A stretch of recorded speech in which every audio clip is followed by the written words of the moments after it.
de faire des remarques là-dessus. On n'a jamais vu ça. On ne peut pas envoyer, après un an de débat, on ne peut pas envoyer au gouvernement un projet de loi complètement défiguré, avec plus de 29 amendements, 80 et quelques pages, et dit d'amener le lendemain dans 24 heures les observations. Dans la procédure parlementaire, le gouvernement a le temps d'étudier, il examine, il dit ok, je lâche ça, j'accepte ça, on travaille en coulisses, après on vient. Le gouvernement a écrit pour demander.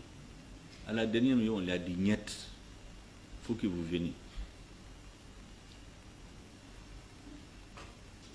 Comme dans un procès. Et pour montrer l'orchestration, on amène la télévision. Vous n'avez jamais vu l'ORTM mobilisé pour un projet de loi? Personne n'a jamais vu. C'est les déclarations de politique générale, les interpellations, les questions d'actualité, les motions de censure. Combien de lois sont votées? On n'a jamais vu. On a mené l'ORTM. Diffusé en direct, et humilié des ministres pour qu'ils démissionnent. Dans un système démocratique normal, le lendemain, le gouvernement devait partir. Mais nous savons ce qui est recherché. C'est la création d'une crise institutionnelle pour que l'embargo soit poursuivi. C'est ce qui est recherché. On n'est pas naïf. J'ai fait cette digression pour vous montrer que, quelles que soient les difficultés, quels que soient les sentiments d'humiliation qu'on subit, il faut avoir une grande capacité de discernement. Donc aujourd'hui, ce que vous avez dit, c'est des souffrances que tout le monde sent. Personne ne peut vous écouter et rester indifférent. Et donc ce que vous avez dit, je vais le recevoir. Pour l'histoire, je veux qu'il reste des traces. Il faut écrire demain même.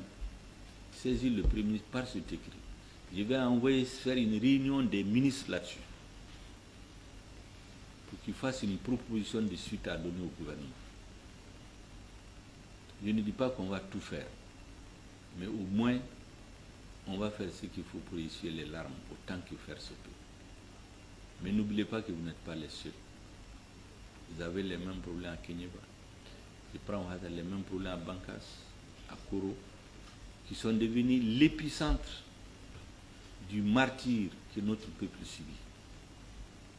Des assassinats massifs, des empêchements de travailler, des brûlures dans des incendies des magasins, des tueries massives. Tout ça c'est fait pour nous désorganiser. Et donc notre nation doit faire preuve de cohérence et de détermination.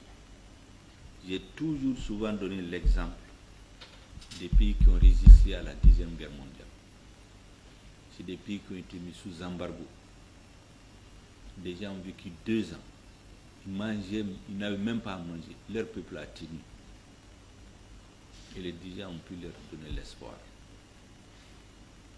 C'est à cette phase que notre pays est. Le Mali ne doit pas rater ce virage-là.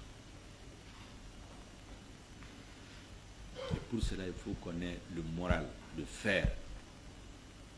On perd des batailles, il faut qu'on gagne la guerre. Même ceux qui ont orchestré cette cabale-là contre le gouvernement, ils gagneront une bataille, mais ils perdront la guerre du changement.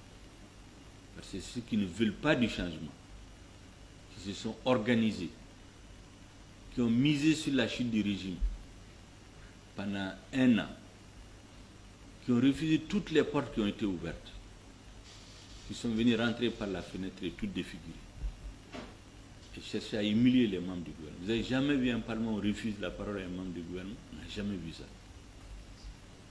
Mais on sait ce qui se cache derrière. Nous ne sommes pas naïfs.